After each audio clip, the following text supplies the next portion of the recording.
श्वेता तिच्या सासरी तिच्या नवऱ्यासोबत आणि तिच्या लहान मुलीसोबत राहत होती. तिला 2 दीर आणि एक लहान लग्न झालेली नणंद पण होती. तिच्या एका दीराचं लग्न पण झालं होतं. तिची मधली जाऊ अंकिता, तिच्या पण लग्नाला 3 वर्ष झाली आहेत. आणि आता श्वेताच्या लहान दीराच्या लग्नाबाबत घरात चर्चा सुरू झाली आहे.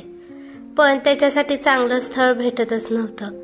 श्वेता एका मिडल क्लास फॅमिलीमधून आलेली होती आणि ती तिच्या आई वडिलांची एकुलती एक मुलगी होती. वयामानानुसार आता तिचे आई वडील पण या जगात राहिले नव्हते. त्यामुळे तिला माहेरी कोण असल्यामुळे तिला वाईट वाटत होतं. ती कधी कधी तिच्या मावशीला आणि आत्याला फोन करून बोलत असायची. पण तरी पण याच्यातून तिला आईची कमी जाणवत होती. आणि श्वेताप्रमाणे तिची मुलगी गौरी पण तिच्या आजी आजोबाला मिस करत होती. कारण ती जेव्हा लहान होती तेव्हा तिच्या आजीने तिला पण सांभाळलं होतं. तिला तिच्या आजी अजून आठवत आहे. असंच दिवस चालू होते. एक दिवस श्वेताची मधली जाऊ अंकिता माहेरी जाण्याची तयारी करत होती. ती बॅग घेऊन हॉलमध्ये आली. श्वेता तिला प्रेमाने मिठीत घेत म्हणाली की, अंकिता लवकर जाऊन माघारी ये, मी तुझी वाट पाहत आहे. अंकिता पण जरा तोंड वाकडं करत म्हणाली की, श्वेताताई, मला तुम्ही एवढ्या लवकर बोलू नका. मला पण माझ्या माहेरी जरा आराम करू द्या. मला मान्य आहे की तुमच्या नशिबात माहेरी सुख नाही, पण माझ्या आहे. त्यामुळे मला तरी माझं माहेरचं सुख घेऊ द्या. अंकिताचं बोलणं ऐकून श्वेताला वाईट वाटलं. श्वेताच्या आईला जाऊन आता 1 वर्ष झाले होते.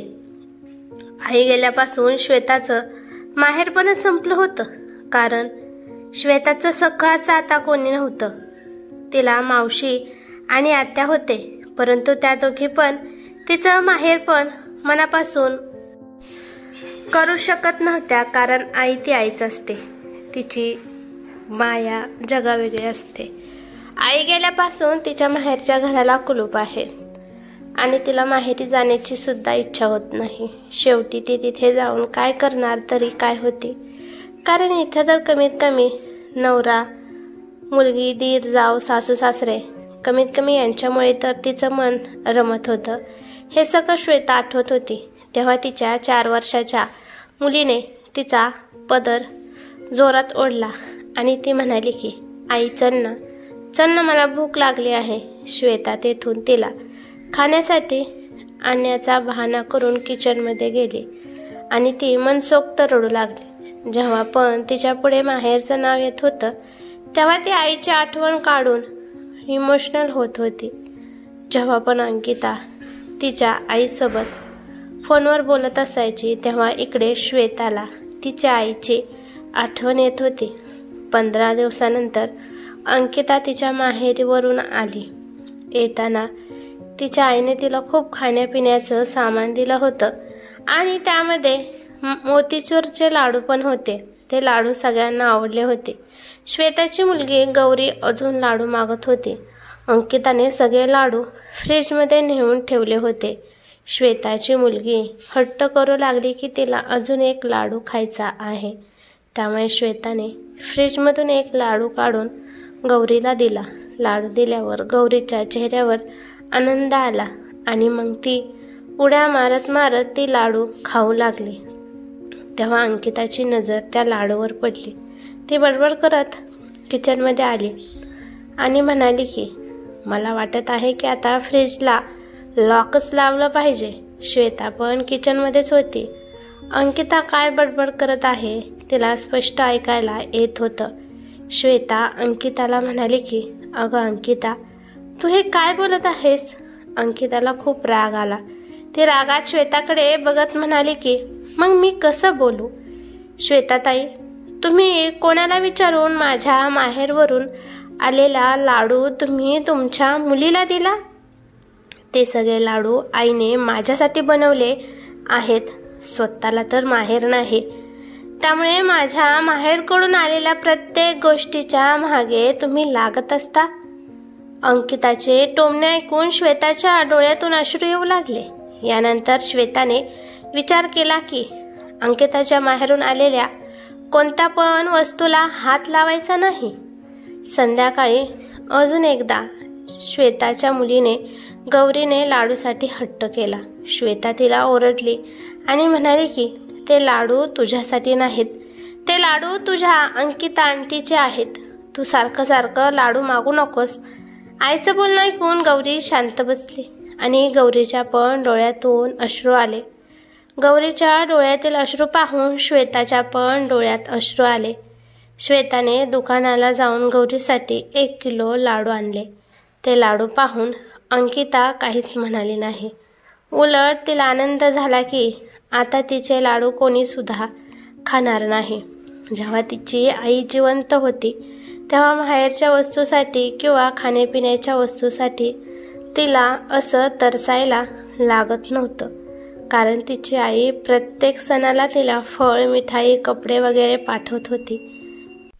पण आज अंकिताने जो तिला टोमणा मारला तो तिच्या मनाला लागला होता. श्वेताने आधीच विचार केला होता की अंकिताच्या माहेरवरून आलेल्या कोणत्या पण वस्तूला हात लावायचा नाही. तिला खूप दुःख वाटू लागलं की कदाचित माझं पण माहेर असायला पाहिजे होतं. जर असतं तर अंकिता आज मला एवढी वाईट बोलली नसती. श्वेता तिच्या डोळ्यातल्या पाण्याला लपवत तेथून निघून गेली.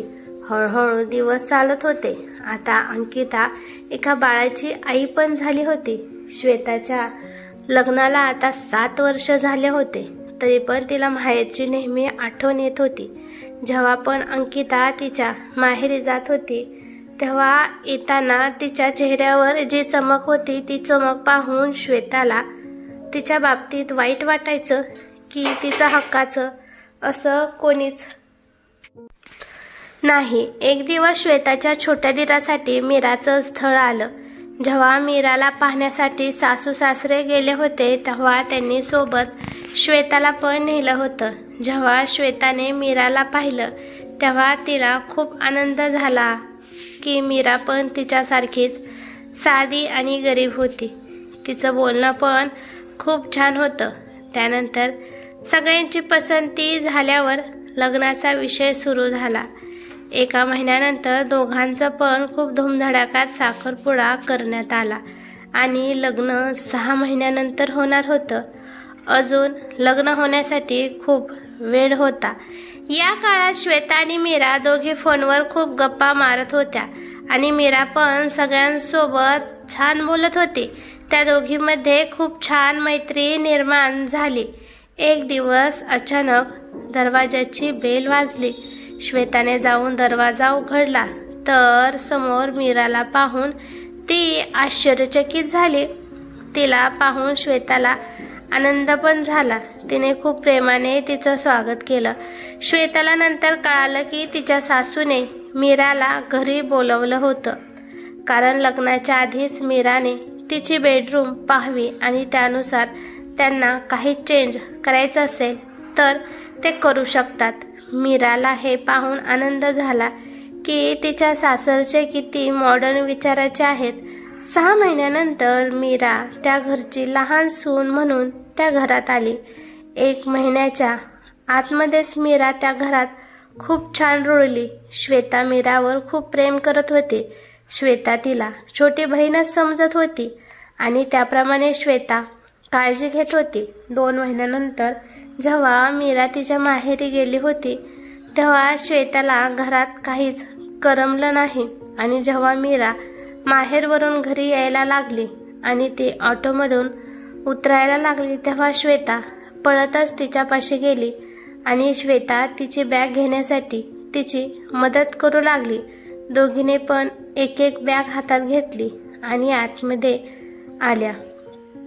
त्या दोघींना असं सोबत येताना पाहून अंकिता तिच्या छोट्या जावेला म्हणजेच मीराला टोमणा देत म्हणाली की हे बघ मीरा, तू तुझ्या माहेरकडून आलेल्या प्रत्येक सामान जरा जपून ठेव, कारण श्वेताताईला आपल्या माहेरकडून आलेल्या वस्तूवर डल्ला मारायची खूपच सवय आहे, कारण यांना स्वतःचं माहेर नाही. असं म्हणून तोंडाला पदर लावून अंकिता हसू लागली. हे सगळं अंकिता चेष्टात बोलत होती, पण तिच्या चेष्टात श्वेताला तिचं बोलणं टोचलं. ती शांतपणे मीराची बॅग खाली ठेवून तिच्या खोलीत जायला निघाली, पण मीराने लगेच पुढे होऊन श्वेताचा हात धरला आणि तिला थांबवलं आणि म्हणाली की, श्वेताताई, कुठे चालला आहात? तुम्ही इथेच थांबा. असं म्हणून मीराने तिची बॅग उघडली आणि त्यातील एक बॅग मीराने साईडला काढली आणि ती श्वेताला म्हणाली की, श्वेताताई, यामध्ये अंकिताताई, तुम्हाला आणि मला तिघींना पण आईने साड्या पाठवल्या आहेत आणि अजून सामान आहे.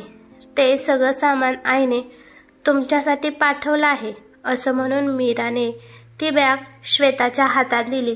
श्वेता चेहऱ्यावरून प्रश्न घेऊन मीराला विचारू लागले की, मीरा, यात काय आहे?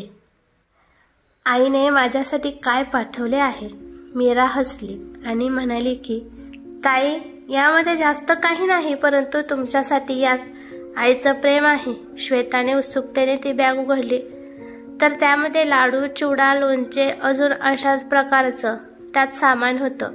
हे सगळं पाहून श्वेताला तिच्या आईची आठवण आली आणि तिच्या डोळ्यातून पाणी येऊ लागले आणि अंकिता हैराण होऊन त्या दोघीचं दृश्य पाहत होती आणि श्वेता जड आवाजात म्हणाली की, मीरा, हे सगळं सामान माझ्यासाठी का? ती श्वेताच्या डोळ्यातील अश्रू पुसत म्हणाली की, ताई, मला तुमच्या सगळ्या भावना कळतात. तुमचं मला दुःख कळलं आणि तुम्ही माझी मोठी बहीण आहात, त्यामुळे आईने मोठ्या मुलीला हे सगळं पाठवलं आहे. आणि हो ताई, तुम्हाला आजपासून नवीन माहेर मिळालं आहे. आता पुढच्या वेळेस आपण दोघी सोबतच माहेरी जायचं. मीराचं बोलणं ऐकून तर अंकिता शॉकमध्ये होती, पण श्वेता मात्र फार आनंदी झाली.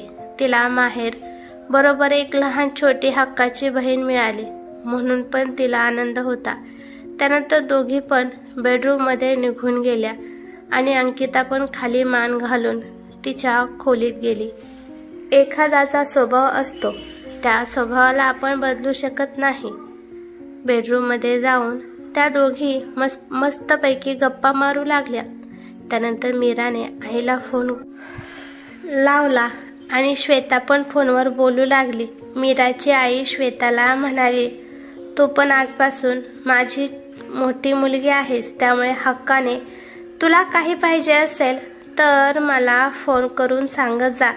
मी नक्कीच कोणाच्या तरी हातून ती वस्तू पाठवत जाईल आणि जेव्हा पण मीरा माहेरी येणार असेल तेव्हा तू पण तिच्यासोबत यायचं आहे. मीराच्या आईचं बोलणं ऐकून श्वेता पण खूप खुश झाली. जे काम अंकिताने करायचं असतं ते काम आज मीराने केलं होतं.